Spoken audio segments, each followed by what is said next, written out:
এয়া আকাশবাণী গুৱাহাটী পুৱাৰ আঞ্চলিক বাতৰি পঢ়িছে উৎপল কুমাৰ দাসে এতিয়া প্ৰধান বাতৰিসমূহ হ'ল লোকসভা নিৰ্বাচনৰ প্ৰথম পৰ্যায়ৰ ভোটগ্ৰহণ আৰম্ভ পুৱাৰে পৰা ভোটকেন্দ্ৰসমূহত ভোটদাতাৰ দীঘলীয়া শাৰী ৰাজ্যৰ প্ৰথম পৰ্যায়ত 5টা সংসদীয় সমষ্টিত মুঠ 35গৰাকী প্ৰাৰ্থীৰ আজি ভাগ্য নিৰ্ণয় মুঠ 10,001টা কেন্দ্ৰত ভোটগ্ৰহণ আৰম্ভ দ্বিতীয় আৰু তৃতীয় পৰ্যায়ৰ লোকসভা নিৰ্বাচনৰ বাবে বিভিন্ন ৰাজনৈতিক দলৰ প্ৰচাৰ অব্যাহত তৃতীয় পৰ্যায়ৰ লোকসভা নিৰ্বাচনৰ মনোনয়ন পত্ৰ দাখিলৰ আজি অন্তিম দিন আৰু IPL ক্ৰিকেট প্ৰতিযোগিতাত আজি লক্ষ্ণৌ ছুপাৰ জায়েণ্টছ আৰু চেন্নাই ছুপাৰ কিংছৰ মাজত প্ৰতিদ্বন্দ্বিতা এতিয়া শুনক বিতং বাতৰি ৰাজ্যত লোকসভা নিৰ্বাচনৰ প্ৰথম পৰ্যায়ৰ ভোটগ্ৰহণ চলি আছে পুৱাৰে পৰা ভোটদাতাসকলে ভোটকেন্দ্ৰসমূহত শাৰী পাতি ভোটদানৰ বাবে ভিৰ কৰা পৰিলক্ষিত হৈছে দেশৰ আন প্ৰান্তৰ লগতে অসমৰ কাজিৰঙা শোণিতপুৰ লখিমপুৰ ডিব্ৰুগড় আৰু যোৰহাট সংসদীয় সমষ্টিত আজি ভোটগ্ৰহণ কৰা হৈছে সমষ্টিকেইটাত 86 লাখৰো অধিক ভোটদাতাই ভোটদানৰ অধিকাৰ সাব্যস্ত কৰিব সমষ্টিকেইটাত কংগ্ৰেছ আৰু বিৰোধী ঐক্যমঞ্চৰ মাজত পোনপটীয়া প্ৰতিদ্বন্দ্বিতা হোৱাৰ সম্ভাৱনা আছে এই পৰ্যায়ত কেন্দ্ৰীয় মন্ত্ৰী সৰ্বানন্দ সোণোৱাল বিজেপিৰ সাংসদ প্ৰদান বৰুৱা তপন কুমাৰ গগৈ কামাখ্যা প্ৰসাদ তাছা কংগ্ৰেছ সাংসদ গৌৰৱ গগৈ আৰু অসম জাতীয় পৰিষদৰ সভাপতি লুৰিণজ্যোতি গগৈকে ধৰি কেইবাগৰাকীও আগশাৰীৰ নেতাৰ ৰাজনৈতিক ভাগ্য নিৰ্ণয় হ'ব আজি বিয়লি 5 বজালৈ ভোটগ্ৰহণ কৰা হ'ব কংগ্ৰেছ প্ৰাৰ্থী গৌৰৱ গগৈয়ে যোৰহাটৰ 10 নম্বৰ ৱাৰ্ডত ভোটদানৰ অধিকাৰ সাব্যস্ত কৰে ইফালে ডিব্ৰুগড় লোকসভা সমষ্টিৰ বিজেপি প্ৰাৰ্থী সৰ্বানন্দ সোণোৱালে ডিব্ৰুগড় সাহিত্য সভাৰ লক্ষ্মীনাথ বেজবৰুৱা ভৱনত অসম জাতীয় পৰিষদৰ লুৰিণজ্যোতি গগৈয়ে তিনিচুকীয়া জিলাৰ লাইপুলি মধ্য ইংৰাজী বিদ্যালয়ত আৰু আপৰ প্ৰাৰ্থী মনোজ ধানোৱাৰে ডিব্ৰুগড়ৰ ডাইনিজান প্ৰাথমিক বিদ্যালয়ত ইতিমধ্যে ভোটদান কৰিছে ইপিনে শোণিতপুৰত বিজেপি প্ৰাৰ্থী ৰঞ্জিত দত্ত আৰু কংগ্ৰেছ প্ৰাৰ্থী প্ৰেমলাল গঞ্জু তথা কংগ্ৰেছ প্ৰাৰ্থী ৰজলিনা তিৰ্কীয়ে কাজিৰঙাত ভোটদানৰ অধিকাৰ সাব্যস্ত কৰিছে সমষ্টিকেইটাৰ অন্তৰ্গত জিলাসমূহৰ প্ৰশাসন তথা নিৰ্বাচন বিভাগসমূহে ভোটগ্ৰহণ প্ৰক্ৰিয়া স্বচ্ছ শান্তিপূৰ্ণ আৰু নিয়াৰিকৈ সম্পন্ন কৰাৰ বাবে কাৰ্যকৰী ব্যৱস্থা গ্ৰহণ কৰিছে ভোটগ্ৰহণ কেন্দ্ৰসমূহত পৰ্যাপ্ত সুৰক্ষা কৰ্মী নিয়োগ কৰাৰ লগতে স্পৰ্শকাতৰ হিচাপে চিহ্নিত ভোটকেন্দ্ৰসমূহত সুৰক্ষা ব্যৱস্থা অধিক কটকটীয়া কৰি তোলা হৈছে তদুপৰি প্ৰতিটো ভোটগ্ৰহণ কেন্দ্ৰত ভোটদানৰ সময়ত ভোটদাতাসকলৰ সুবিধা হোৱাকৈ ব্যৱস্থা গ্ৰহণ কৰা হৈছে গোলাঘাট জিলাত 1059টা ভোটকেন্দ্ৰ আছে আৰু ইয়াত 2000ৰো অধিক নিৰাপত্তাৰক্ষী নিয়োগ কৰা হৈছে তিনিচুকীয়া জিলাৰ আয়ুক্ত স্বপ্নীল পালে সকলোকে স্বতন্ত্ৰভাৱে আৰু শুদ্ধ বিবেচনাৰে গণতান্ত্ৰিক অধিকাৰ সাব্যস্ত কৰিবলৈ আহ্বান জনাইছে জিলাখনত এই নিৰ্বাচনত 9,85,000ৰো অধিক ভোটদাতাই গণতান্ত্ৰিক অধিকাৰ সাব্যস্ত কৰিব একেদৰে চৰাইদেউ জিলাৰ 344টা ভোটকেন্দ্ৰৰ ভিতৰত 4টা ভোটগ্ৰহণ কেন্দ্ৰ মহিলা বিষয়াৰ দ্বাৰা আৰু এটা বিশেষভাৱে সক্ষম বিষয়াৰ দ্বাৰা পৰিচালিত হৈছে অসম আৰক্ষীৰ সূত্ৰই প্ৰকাশ কৰা মতে অতি স্পৰ্শকাতৰ ভোটকেন্দ্ৰসমূহত অৰ্ধসামৰিক বাহিনীৰ জোৱানক সুৰক্ষাৰ দায়িত্ব অৰ্পণ কৰা হৈছে আৰু 5,500ৰো অধিক ভোটকেন্দ্ৰত ৱেব কাষ্টিঙৰ ব্যৱস্থা কৰা হৈছে লগতে এই কেন্দ্ৰসমূহত সূক্ষ্ম পৰ্যবেক্ষক নিয়োগ কৰা হৈছে প্ৰথম পৰ্যায়ত ভোটগ্ৰহণ হ'বলগীয়া 14খন জিলাত নিৰাপত্তা বাহিনীৰ 106টা কোম্পানী নিয়োগ কৰা হৈছে ইপিনে নিৰ্বাচনৰ সময়ছোৱাত সীমান্ত অঞ্চলত সুৰক্ষাৰ দিশটোত বিশেষ গুৰুত্ব আৰোপ কৰি ৰাজ্যখনৰ আন্তঃৰাজ্যিক আৰু আন্তঃৰাষ্ট্ৰীয় সীমান্তসমূহ ছীল কৰি দিয়া হৈছে এই সময়ছোৱাত অঞ্চলসমূহত জনসাধাৰণৰ আহ-যাহ নিষিদ্ধ কৰাৰ লগতে যিকোনো কুটাঘাতমূলক কাৰ্যকলাপ প্ৰতিৰোধ কৰাৰ বাবে চোকা দৃষ্টি ৰখা হৈছে প্ৰথম পৰ্যায়ৰ লোকসভা নিৰ্বাচনৰ সমান্তৰালভাৱে অৰুণাচল প্ৰদেশ আৰু ছিক্কিম বিধানসভাৰ একক পৰ্যায়ৰ ভোটগ্ৰহণো আৰম্ভ হৈছে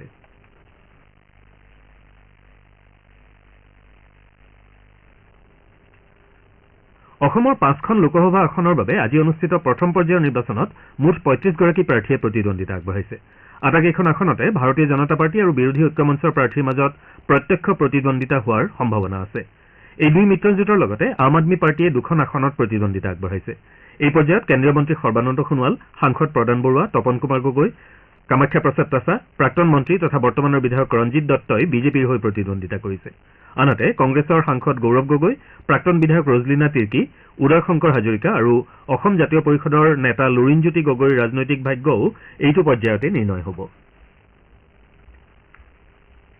ৰাজ্যখনত প্ৰথম পৰ্যায়ত 5টা সমষ্টিত অনুষ্ঠিত নিৰ্বাচনত 86 লাখৰো অধিক ভোটদাতাই গণতান্ত্ৰিক অধিকাৰ সাব্যস্ত কৰিব ভোটদাতাসকলৰ ভিতৰত মহিলা ভোটদাতাৰ সংখ্যা অধিক এই পৰ্যায়ত 42,68,887 জন পুৰুষ ভোটদাতাৰ বিপৰীতে 43,64,859 গৰাকী মহিলা ভোটদাতাই ভোটৰ অধিকাৰ সাব্যস্ত কৰিব পাৰিব এই সমষ্টিকেইটাৰ ভিতৰত নৱগঠিত কাজিৰঙা সমষ্টিত সৰ্বাধিক 20 লাখৰো অধিক ভোটদাতা আছে আনহাতে লখিমপুৰত এই পৰ্যায়ৰ সমষ্টিকেইটাৰ ভিতৰত আটাইতকৈ কম প্ৰায় 15 লাখ ভোটদাতা আছে শোণিতপুৰ সমষ্টিত 16 লাখৰো অধিক, ডিব্ৰুগড়ত 16,59,000ৰো অধিক আৰু যোৰহাটত 17,18,000ৰো অধিক ভোটদাতা আছে। যোৰহাটত 29,462 নতুন ভোটদাতাই এইবাৰ ভোটদানৰ সুবিধা লাভ কৰিছে। সমগ্ৰ দেশতে প্ৰথম পৰ্যায়ৰ লোকসভা নিৰ্বাচনৰ ভোটগ্ৰহণ অব্যাহত আছে। এই পৰ্যায়ত অসম, উত্তৰ প্ৰদেশ, পশ্চিমবংগ, বিহাৰ, মধ্যপ্ৰদেশ, মহাৰাষ্ট্ৰ, ৰাজস্থান, তামিলনাডু, অৰুণাচল প্ৰদেশ, উত্তৰাখণ্ড, মণিপুৰ আৰু মেঘালয়কে ধৰি 17খন ৰাজ্য আৰু 4টা কেন্দ্ৰীয় শাসিত অঞ্চলৰ 102টা সমষ্টিক সামৰি লোৱা হৈছে। আজি 16,63,00,000 ভোটদাতাই ভোটদানৰ অধিকাৰ সাব্যস্ত কৰিব পাৰিব। ইয়াৰ ভিতৰত 4,40,40,00,000 পুৰুষ, 8,23,00,000 মহিলা আৰু 11,000 তৃতীয় লিংগৰ ভোটাৰ আছে।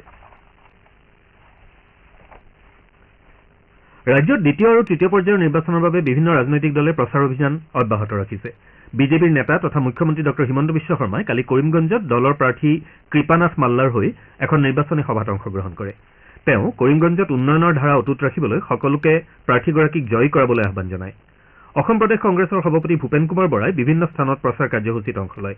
ৰাজ্যখনত তৃণমূল কংগ্ৰেছ, AIUDFকে ধৰি বিভিন্ন দলে নিজ নিজ দলীয় প্ৰাৰ্থীৰ সমৰ্থনত প্ৰচাৰ কাৰ্যসূচী অব্যাহত ৰাখিছে। বিজেপিৰ ৰাষ্ট্ৰীয় সভাপতি জে পি নাড্ডাই কোকৰাঝাৰ, ওদালগুৰি আৰু দুধনৈত 3খন নিৰ্বাচনী সভাত অংশগ্ৰহণ কৰে। কোকৰাঝাৰ সংসদীয় সমষ্টিৰ NDA প্ৰাৰ্থী জয়ন্ত বসুমতাৰীৰ সমৰ্থনত কোকৰাঝাৰ গ্ৰীণফিল্ডত আয়োজিত এখন নিৰ্বাচনী সভাত দিয়া ভাষণত বিজেপিৰ ৰাষ্ট্ৰীয় সভাপতিগৰাকীয়ে NDAৰ শাসনকালত অঞ্চলটোত দশক দশক জুৰি চলি থকা অশান্তিৰ পৰিৱেশৰ অন্ত পৰিছে বুলি মত প্ৰকাশ কৰে।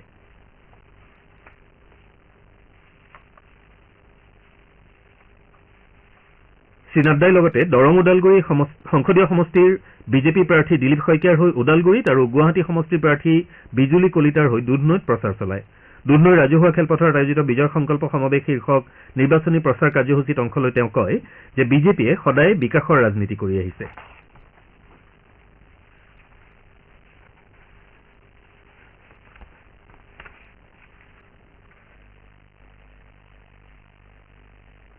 আপোনালোকে আঞ্চলিক বাতৰি শুনিছে আকাশবাণীৰ গুৱাহাটী কেন্দ্ৰৰ পৰা।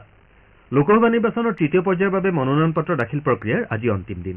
এই পৰ্যায়ত অহা 7 মে'ত 10খন ৰাজ্য আৰু 2টা কেন্দ্ৰীয় শাসিত অঞ্চলৰ 94খন সংসদীয় আসনৰ বাবে ভোটগ্ৰহণ কৰা হ'ব। ৰাজ্যৰ গুৱাহাটী, বৰপেটা, ধুবুৰী আৰু কোকৰাঝাৰ সমষ্টিত এই পৰ্যায়ত ভোটগ্ৰহণ কৰা হ'ব। মনোনয়ন পত্ৰ প্ৰত্যাহাৰৰ শেষ দিন অহা 22 এপ্ৰিল। চতুৰ্থ পৰ্যায়ৰ লোকসভা নিৰ্বাচনৰ বাবে অধিসূচনা জাৰি কৰা হৈছে। এই পৰ্যায়ত অহা 13 মে'ত দেশৰ 9খন ৰাজ্য আৰু 1টা কেন্দ্ৰীয় শাসিত অঞ্চলৰ 96টা লোকসভা সমষ্টিৰ বাবে ভোটগ্ৰহণ কৰা হ'ব। প্ৰাৰ্থীসকলে অহা 25 এপ্ৰিল পৰ্যন্ত মনোনয়ন পত্ৰ দাখিল কৰিব পাৰিব। মনোনয়ন প্ৰত্যাহাৰৰ অন্তিম দিন অহা 29 এপ্ৰিল। ইয়াৰ সমান্তৰালভাৱে 175জনীয়া অন্ধ্ৰপ্ৰদেশ বিধানসভা আৰু ওড়িশাৰ 28টা বিধানসভা সমষ্টিৰ বাবে প্ৰথম পৰ্যায়ৰ বিধানসভা নিৰ্বাচনৰ বাবেও অধিসূচনা জাৰি কৰা হৈছে।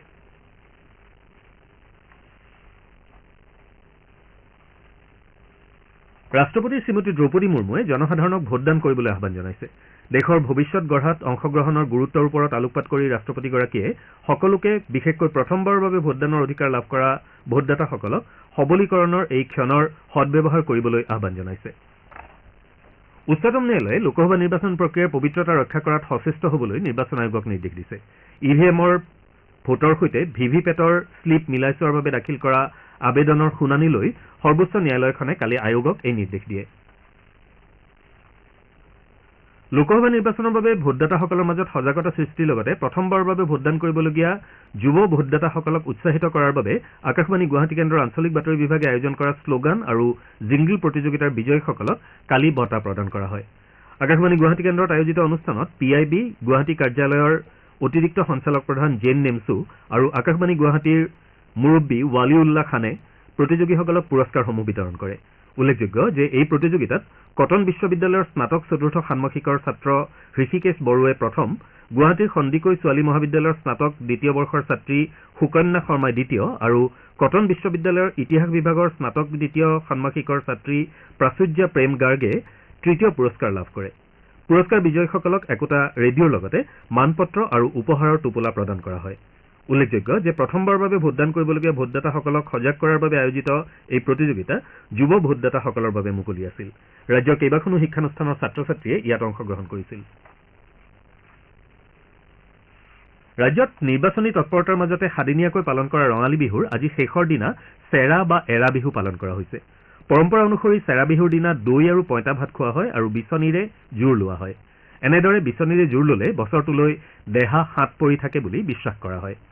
ৰাজ্যে বাপতি সাহোন ৰঙালী বিহু পৰম্পৰাগতভাৱে পালন কৰাৰ লগতে ৰাজ্যৰ বিভিন্ন বিহু মঞ্চত বিভিন্ন সাংস্কৃতিক অনুষ্ঠান পৰিৱেশন কৰা হৈছে। এনে অনুষ্ঠানত জনপ্ৰিয় শিল্পীসকলে সংগীতানুষ্ঠানেৰে দৰ্শক শ্ৰোতাক আমোদ দিয়া পৰিলক্ষিত হৈছে। ধুবুৰী জিলাৰ বিলাচীপাৰাৰ ভৈৰৱগঞ্জ নামঘৰত কালি গছ বিহু পালন কৰা হয়। অৰণ্য সুৰক্ষা সমিতি অসমৰ উদ্যোগত প্ৰতিবছৰে পালন কৰি অহা এই গছ বিহুৰ অনুষ্ঠানৰ অংশ হিচাপে গছপুলি ৰোপণ, সেউজ পত্ৰিকা উন্মোচন, নাম কীৰ্তন আৰু বিহুগীত পৰিৱেশনকে ধৰি বিভিন্ন কাৰ্যসূচী ৰূপায়ণ কৰা হয়। এই অনুষ্ঠানত অৰণ্য সুৰক্ষা সমিতি অসমৰ সচিব প্ৰধান হৰিচৰণ দাস আৰু স্থানীয় সমাজকৰ্মী ধ্ৰুৱৰঞ্জন চক্ৰৱৰ্তীকে ধৰি বহুকেইগৰাকী বিশিষ্ট ব্যক্তিয়ে অংশগ্ৰহণ কৰে। আকাশবাণী গুৱাহাটী কেন্দ্ৰৰ আঞ্চলিক বাতৰি বিভাগে লোকসভা নিৰ্বাচনৰ ভোটগ্ৰহণৰ দিনকেইটাত অৰ্থাৎ আজি অহা ২৬ এপ্ৰিল আৰু ৭ মেৰ দুপৰীয়া ১:২০ আৰু সন্ধিয়া ৭:২০ বিশেষ অনুষ্ঠান প্ৰচাৰ কৰিব। অনুষ্ঠানটো আমাৰ YouTube channel AIR news Guwahati আৰু নিউজ অন AIR এপতো শুনিবলৈ পোৱা যাব। আনহাতে নিৰ্বাচনী প্ৰচাৰৰ পৰিপ্ৰেক্ষিতত আজি অহা ২৬ এপ্ৰিল, ৭, ১৩, ২০ আৰু ২৫ মেৰ লগতে ১ জুনৰ নিশা ৯:২৫ আঞ্চলিক বাতৰি নিশা ৯:১০ প্ৰচাৰ কৰা হ'ব। খেলৰ বাতৰি IPL ক্ৰিকেট প্ৰতিযোগিতাৰ আজি লক্ষ্ণৌৰ একানা ক্ৰিকেট ষ্টেডিয়ামত হ'বলগীয়া এখন খেলত Lucknow super giants Chennai super কিংছৰ বিৰুদ্ধে অৱতীৰ্ণ হ'ব। খেলখন সন্ধিয়া 7:30 আৰম্ভ হ'ব। মুম্বাই ইণ্ডিয়ানছে যোৱা নিশা চণ্ডীগড়ত অনুষ্ঠিত প্ৰতিযোগিতাৰ এখন খেলত পঞ্জাৱ কিংছক ৯ ৰানত পৰাস্ত কৰে। খেলখনত মুম্বাই ইণ্ডিয়ানছে প্ৰথমে বেট ধৰাৰ আমন্ত্ৰণ লাভ কৰি নিৰ্ধাৰিত ২০ অভাৰত ৭ উইকেটৰ বিনিময়ত ১৯২ ৰান কৰে। মুম্বাইৰ হৈ সূৰ্যকুমাৰ যাদৱে ৫৩টা বলত ৭৮ ৰান কৰে। পঞ্জাৱ কিংছৰ হৰ্ষল পেটেলে ৩টা উইকেট দখল কৰে। প্ৰত্যুত্তৰত পঞ্জাৱ কিংছে ১৯ অভাৰ আৰু ১টা বলত আটাইকেইটা উইকেট হেৰুৱাই ১৮৩ ৰানহে কৰিবলৈ সমৰ্থ হয়। পঞ্জাৱ কিংছৰ আশুতোষ শৰ্মাই ২৮টা বলত ৬১ ৰানৰ বৰঙণি আগবঢ়ায়। মুম্বাইৰ হৈ জছপ্ৰীত বুমৰাহ আৰু জেৰেল কোটজিয়ে ৩টাকৈ উইকেট দখল কৰে। এতিয়া আজি গুৱাহাটীৰ পৰা প্ৰকাশিত দৈনিক বাতৰি কাকতৰ প্ৰথম পৃষ্ঠাৰ বাতৰিৰ চমু অৱলোকন আগবঢ়াইছে দিশা শৰ্মাই। আজি অষ্টাদশ লোকসভা নিৰ্বাচনৰ প্ৰথম পৰ্যায়ৰ ভোটগ্ৰহণৰ বাতৰিটো গুৱাহাটীৰ পৰা প্ৰকাশিত প্ৰতিখন বাতৰি কাকতে গুৰুত্ব সহকাৰে মুখ্য পৃষ্ঠাত প্ৰকাশ কৰিছে। উজনিৰ ৫ সমষ্টিত আজি ৩৫গৰাকী প্ৰাৰ্থীৰ ভাগ্য নিৰ্ণয় শিৰোনামেৰে অসমীয়া প্ৰতিদিন কাকতে প্ৰকাশ কৰিছে। ডিব্ৰুগড়, যোৰহাট, শোণিতপুৰ, লখিমপুৰ আৰু কাজিৰঙা লোকসভা সমষ্টিৰ ৮৪,৪৮৬৯ গৰাকী ভোটাৰে আজি ভাগ্য নিৰ্ণয় কৰিব শাসক বিৰোধী উভয় পক্ষৰ ৩৫গৰাকী প্ৰাৰ্থীৰ। দুধনৈ ৰৌতাত বিজেপি প্ৰাৰ্থীৰ হৈ বিজেপিৰ ৰাষ্ট্ৰীয় সভাপতি জে পি নাড্ডাই প্ৰচাৰ সভাত কোৱা বড়োলেণ্ডত বোমা বাৰুদৰ সলনি এতিয়া শান্তিৰ বাতাবৰণ, এই বাতৰিটো অসমীয়া খবৰ কাকতে প্ৰথম পৃষ্ঠাত গুৰুত্ব সহকাৰে প্ৰকাশ কৰিছে। নৱশৰণীয়া সম্পৰ্কে গুৱাহাটী উচ্চ ন্যায়ালয়ে দিয়া ৰায়দান, নৱশৰণীয়া জনজাতীয় লোক নহয়, এই বাতৰিটো দৈনিক অগ্ৰদূত কাকতে প্ৰথম পৃষ্ঠাত প্ৰকাশ কৰিছে। পোষ্টেল বেলটৰ ফটো তুলি বিপদত ২ নিৰ্বাচনী বিষয়া, এই বাতৰিটো আমাৰ অসম কাকতে প্ৰথম পৃষ্ঠাত স্থান দিছে। Parties silent on issue concerning youths, এই বাতৰিটো দি আছাম ট্ৰিবিউনে প্ৰথম পৃষ্ঠাত প্ৰকাশ কৰিছে। Satradhikars appeal to all to participate festival of democracy শিৰোনামেৰে এটা বাতৰি দ্য চেণ্টিনেল কাকতে প্ৰথম পৃষ্ঠাত স্থান দিছে। নগাঁৱৰ এখন প্ৰচাৰ সভাত মন্ত্ৰী পীযুষ হাজৰিকাই কোৱা, সংখ্যালঘু ৰাইজক ইমান দিনে কংগ্ৰেছে প্ৰতাৰণা কৰি আহিছে, এই বাতৰিটো দৈনিক জনমভূমি কাকতে মুখ্য বাতৰিৰূপে স্থান দিছে। আজি প্ৰকাশিত অন্যান্য বাতৰিৰ ভিতৰত আছে বিধানসভা নিৰ্বাচনৰ পূৰ্বে আৰম্ভ হ'ব বৰাকৰ মিনি সচিবালয়, ধুবুৰীত আজমল ৰকিবুলৰ বিৰুদ্ধে শক্তি প্ৰদৰ্শন জাবেদ ইছলামৰ ইত্যাদি। এয়াই আছিল আজি গুৱাহাটীৰ পৰা প্ৰকাশিত বাতৰি কাকতসমূহৰ প্ৰথম পৃষ্ঠাৰ বাতৰিৰ চমু অৱলোকন। ধন্যবাদ দিশা। বাতৰি শেষ কৰাৰ আগতে প্ৰধান বাতৰি কেইটামান আকৌ এবাৰ। লোকসভা নিৰ্বাচনৰ প্ৰথম পৰ্যায়ৰ ভোটগ্ৰহণ আৰম্ভ, পুৱাৰে পৰা ভোটকেন্দ্ৰসমূহত ভোটদাতাৰ দীঘলীয়া শাৰী। ৰাজ্যৰ প্ৰথম পৰ্যায়ত ৫টা সংসদীয় সমষ্টিত মুঠ ৩৫গৰাকী প্ৰাৰ্থীৰ আজি ভাগ্য নিৰ্ণয়, মুঠ ১০,০০০ কেন্দ্ৰত ভোটগ্ৰহণ আৰম্ভ। দ্বিতীয় আৰু তৃতীয় পৰ্যায়ৰ লোকসভা নিৰ্বাচনৰ বাবে বিভিন্ন ৰাজনৈতিক দলৰ প্ৰচাৰ অব্যাহত। তৃতীয় পৰ্যায়ৰ লোকসভা নিৰ্বাচনৰ মনোনয়ন পত্ৰ দাখিলৰ আজি অন্তিম দিন আৰু IPL ক্ৰিকেট প্ৰতিযোগিতাত আজি লক্ষ্ণৌ ছুপাৰ জায়েণ্টছ আৰু চেন্নাই ছুপাৰ কিংছৰ মাজত প্ৰতিদ্বন্দ্বিতা। আমাৰ পুৱাৰ আঞ্চলিক বাতৰি ইমানতে শেষ হ'ল। নমস্কাৰ।